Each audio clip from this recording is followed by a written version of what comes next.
চলো আজ তোমাদের সাথে একটা রেসিপি শেয়ার করা যায়, যার মধ্যে সবথেকে মেন ইনগ্রিডিয়েন্ট যেটা ছিল সেটা হচ্ছে ইলিশ মাছ।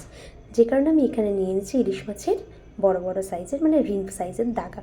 তার মধ্যে দিয়ে দিয়েছি অল্প একটু পেঁয়াজ কুচিয়ে আর 3-4টে লঙ্কা মাঝখান থেকে কেটে।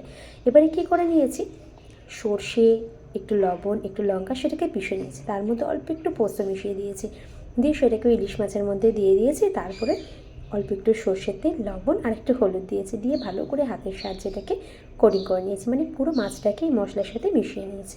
এবারে একটা ফ্ল্যাট বাসনে এটাকে আমি ট্রান্সফার করে নিচ্ছি। ব্যাস, এরপরে কি, এর উপরে আমি মশলাগুলোকে ভালো করে দিয়ে একটা জায়গায় জল ফোটাতে দিয়েছি, তার উপরে একটা স্ট্যান্ড দিয়ে দিয়েছি, দিয়ে এই বাসনটাকে বসিয়ে ঢাকা দিয়ে দিয়েছি। এবারে শুধু এটা সিদ্ধ হওয়ার পালা, আমার 20 মিনিট টাইম লেগেছিলো। ব্যাস, তারপরে আমি সাজিয়ে দিয়েছি থালাটাকে এইভাবে, ভাত দিয়েছি একটা কাটুরিতে করে সাজিয়ে, আর ওই ইলিশ মাছ ভাপাটা রেখেছিলাম ওটা, একটু বাটার চিকেন করেছিলাম, স্যালাড আর ডাল। তোমাদেরটা কেমন ছিল?